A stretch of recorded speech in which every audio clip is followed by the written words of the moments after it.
Jesus will speak only spiritually. യേശു പറയുന്നതല്ല ആത്മാവിലെ പറയത്തുള്ളൂ. യേശു ജഡത്തിൽ പറയത്തില്ല. വല്ല പിടികിട്ടിയെന്ന് അറിയത്തില്ല. ആൾക്കാർ ജഡത്തിൽ നോക്കുകയാണ്. No, oh the girl is dead. Jesus never speak in flesh. യേശു ഒരിക്കലും ജഡത്തിൽ സംസാരിക്കത്തില്ല. Jesus no, she is sleeping.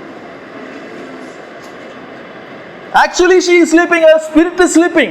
ആത്മാവ് ഉറങ്ങി കിടക്കുന്നു, ജഡം മരിച്ചു. എത്രയൊക്കെ മനസ്സിലായി? ആത്മാവ് ഉറങ്ങി കിടക്കുന്നു. So Jesus said, you rise up, and she was resurrected. എത്രയൊക്കെ മനസ്സിലായി?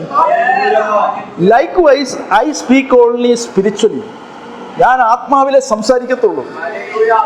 I never speak in flesh. ഞാൻ ജഡത്തിൽ സംസാരിക്കാറില്ല. I never say I am poor. ഞാൻ പാവപ്പെട്ടവനെന്ന് പറയത്തില്ല. Because my father is rich. Even if I have a fever or pain in the body, I never say I am not well. എൻ്റെ ശരീരത്തൊരു വേദനയോ രോഗമോ ഉണ്ട് ഇന്ന് വരെ ഈ നാവ് കൊണ്ട് പറഞ്ഞിട്ടില്ല എനിക്ക് വയ്യാന്ന് പറഞ്ഞിട്ടില്ല. Never in my life after baptism I have spoken to any person who has nostrils in the mouth that I am not well. എനിക്ക് വയ്യ എന്ന് മൂക്കിൽ ശ്വാസമുള്ള ഒരു മനുഷ്യനോട് ഇന്ന് വരെ സ്നാനപ്പെട്ട ശേഷം ഈ നാവ് കൊണ്ട് പറഞ്ഞിട്ടില്ല.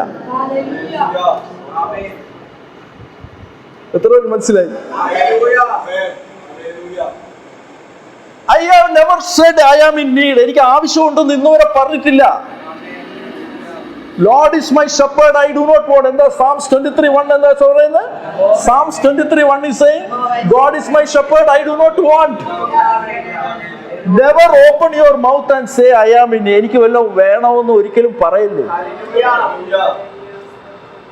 Then how God will do miracle in your life? Why God is taking something in your, നിങ്ങളുടെ ജീവിതത്തിൽ ചിലതൊക്കെ എടുത്തിരിക്കുന്നത് എന്തിനാണ്? അവിടെ കൂടുതൽ തരാനാണ്. I will take you to the book of Deuteronomy, chapter 8, 12, 13, 14. വായിച്ചോളൂ. ആവർത്തന പുസ്തകം 8-ന്റെ 12, 13, 14. പിടികിട്ടുന്നുണ്ട് തോന്നും ചിലവർക്ക്. ഇത് പിടികിട്ടുന്നുണ്ട്. കുറച്ച് വായിച്ചോളൂ. നല്ല വീടുകൾ പണിത്. അപ്പൊ ഇവിടെ ഇരിക്കുന്നവർക്കെല്ലാം നല്ല വീട് പണി കിട്ടും. So you will get good house, you will stay in the good house. You will have an increase in the cattle. You will have gold and silver. There is an increase in gold and silver. എല്ലാം ഉണ്ടാവും. You will be increased in every area. അപ്പോൾ ഇവിടെ ഇരിക്കുന്നവർ കേട്ടോണം, ഏറ്റെടുത്തോണം. നിങ്ങൾക്ക് എല്ലാത്തിലും വർധനവുണ്ടാവും. God is going to give an increase in your cattle. Your house will be good. Everything will be good. അതാണ് വായിക്കുന്നത് അല്ലേ? വായിച്ചോളൂ. In order not to become proud of yourself, നിഗളിക്കാതിരിക്കാൻ. ഇതെല്ലാം വരുമ്പോൾ ദൈവത്തിനറിയാം, മനുഷ്യന്റെ സ്വഭാവം അറിയാം. ശ്രദ്ധിച്ചു കേട്ടോണം, മനുഷ്യന്റെ സ്വഭാവം അറിയാം. ഇതെല്ലാം വരുമ്പോൾ നിഗളിക്കും. നിഗളിക്കാതിരിക്കാൻ. So in order not to become proud of yourself, വായിച്ചോളൂ. From the time when I have taken you out from Egypt. So എങ്ങനത്തെ വഴി കൂടെയാണ് കൊണ്ടുപോയത്? നിഗളിക്കാതിരിക്കാൻ എങ്ങനത്തെ വഴി കൂടെ കൊണ്ടുപോയിരിക്കുന്നത്? അഗ്നിസർപ്പവും തേളുമുള്ള വഴി കൂടെയാണ് കൊണ്ടുപോയിരിക്കുന്നത്. Somebody is saying, Pastor, that fellow is not good. Pastor, that person is not good. അത് അഗ്നിസർപ്പമാണ്, അത് തേളാണ്. എത്ര പേർക്ക് മനസ്സിലായി? അവനെ പിടികിട്ടി. ഇപ്പോഴാണ് ചിലർക്ക് പിടികിട്ടുന്നത്. പാസ്റ്ററെ അവൻ പിന്നീന്ന് കുത്തി, അവൻ ഭയങ്കര ഇതാണ്. ഇതെന്താ വഴിയാണ്? അഗ്നിസർപ്പം തേളുള്ള വഴി കൂടെയാണ് കൊണ്ടുപോകുന്നത്. വീട്ടിൽ പ്രശ്നം ഉണ്ടായിരിക്കും, പക്ഷെ പിൽക്കാലത്ത് വലിയ അനുഗ്രഹത്തിന് വേണ്ടിയാണ് പ്രശ്നം കൊണ്ടിട്ടിരിക്കുന്നത്. Tomorrow God is going to give you in abundance. So God is വായിച്ചോളൂ. അഗ്നിസർപ്പവും തേളും. വെള്ളമില്ല, പൈസ ഇല്ല, ഞെരുക്കം. ദൈവം കൊണ്ടുപോകുന്ന വഴിയാണ് പറയുന്നത്. വല്ല പിടികിട്ടെ? വെള്ളം ഇല്ല, അവിടെ അയ്യോ പൈസ തരണേ, വെള്ളം ഇല്ല എന്ന് പറയില്ലേ? വെള്ളമില്ലാത്ത വരൾച്ചയും. വരൾച്ച എന്ന് പറഞ്ഞാൽ ദാരിദ്ര്യം. ഭയങ്കരവുമായ പ്രശ്നക്കാരാണ് കേട്ടോ. അവിടെ ഇരിക്കുന്ന എല്ലാം പ്രശ്നക്കാരാണ്. വേറെ ഒരു ചർച്ചിലും ഇല്ലാത്ത പ്രശ്നക്കാരാണ് ഇരിക്കുന്നത്. ഭയങ്കര, ദൈവത്തിന്റെ വാക്കുകൾ നോക്കണം. ഭയങ്കരം മരുഭൂമി, ഒരു സുഖമില്ല, AC ഇല്ല, ഫാൻ ഇല്ല, മരുഭൂമിയാണ്, ചൂട്, വെള്ളമില്ല. വായിച്ചോളൂ.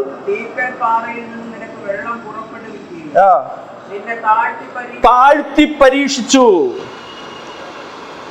ഇപ്പൊ താഴ്ന്നിരിക്കാൻ ഇഷ്ടമില്ല. Why people are not blessed? Because how God is taking the children of God through the wilderness where there is no water, where there is no much things for the in abundantly, and God is testing. ദൈവം താഴ്ത്തി പരീക്ഷിക്കുകയാണ്. ഇവിടെയാണ് ആൾക്കാർ തോക്കുന്നത്. Somebody is asking, Pastor, please help me. എൻ്റെ ഒരു ചില ആൾക്കാർ, വെളിപ്പാടില്ലാത്ത ആൾക്കാർ ആളെ വരാനായിട്ട് എന്തെങ്കിലും കൊടുത്ത് ആൾക്കാരെ കൊണ്ടുവരുന്ന ഒരു പരിപാടിയുണ്ട്. അല്ല, പിടികിട്ടിയാ? ചർച്ചിൽ ആൾ വരാനായിട്ട് വണ്ടിക്കൂലി അതേ കൊടുത്ത് കൊണ്ടുവരുന്നുണ്ട്. അപ്പോൾ ദൈവത്തിന്റെ കോപം വരും. കാര്യം എന്താ? ദൈവം അവരെ ടെസ്റ്റ് ചെയ്യാണ്, താഴ്ത്തി. അതിനിടയിൽ നമ്മൾ കൊണ്ട് ദൈവത്തിന് ഭാരം വെച്ചോണ്ടിരുന്ന പിടികിട്ടിയാ? പാസ്റ്റർ, അവൻ പാവപ്പെട്ട ആളാണ്, അവൻ വണ്ടിക്കൂലി കൊടുക്കണേ. അവനെ താഴ്ത്തി പരീക്ഷിക്കുകയാണ്. അവൻ പ്രാർത്ഥിച്ചു വേണോ, അഭിഷേകം കിട്ടി വേണോ അവന് വിടുതൽ കിട്ടാൻ. അവനെ നമ്മൾ ദൈവത്തിന് ഭാര്യയായിട്ട് എന്നാ വെച്ചോ. വല്ലതും പിടികിട്ടിയ? വെളിപ്പാടുള്ള പാസ്റ്റർ കൊടുക്കത്തില്ല. വെളിപ്പാടില്ലാത്ത ആള് വരട്ടെ എന്ന് പറഞ്ഞുകൊണ്ട് എന്തെങ്കിലും വേലകൾ കാണിച്ചുകൊണ്ടിരിക്കും. നേരത്തെ പറഞ്ഞതുപോലെ എഫേഷ്യൻസ് 4:7 എന്താ പറഞ്ഞിരിക്കുന്നത്? കൃപ കിട്ടാത്തവര്. വല്ലതും പിടികിട്ടിയെന്ന് അറിയത്തില്ല. വല്ല മർമ്മം പിടികിട്ടിയെന്ന് തോന്നുന്നു. പള്ളിയിൽ പോകുന്ന ആളാണോ? ആണോ? ഇത് ഭയങ്കര മർമ്മങ്ങളാണ്. അപ്പൊ താഴ്ത്തി പരീക്ഷിച്ച് മതി. So God is testing you and lowering you in order to bless you later. അത് പിന്നെ തീർന്നില്ല, ഇനിയുണ്ടല്ലോ. താത്തി പരീക്ഷിക്കണം എന്തിനാണ്? ദേഷ്യം കൊണ്ട് നീ മുടിഞ്ഞ പോട്ടെ എന്ന് പറഞ്ഞല്ല താത്തി പരീക്ഷിക്കണം. പിന്നെന്താണ്? പിൽക്കാലത്ത് നന്മ തരേണ്ടതിന്. ഇപ്പൊ ആരോ സ്നാനപ്പെട്ടിട്ട് നന്മയില്ലാതെ കറങ്ങി നടക്കുകയാണ്. കാര്യം ഞെരുക്കം വരുമ്പോ പോയി അപ്പുറത്തെ വീട്ടിൽ പോയി കൈ നീട്ടും, അല്ലെ പഴയ കൂട്ടുകാരൻ്റെ അടുത്ത് പോയി കൈ നീട്ടും. അല്ല, പിടികിട്ടിയ? താഴ്ത്തി പരീക്ഷിക്കണം എന്താണ്? പിൽക്കാലത്ത് നന്മ തരാൻ. In order to bless you tomorrow, later, God is testing you and lowering you. വായിച്ചോളൂ.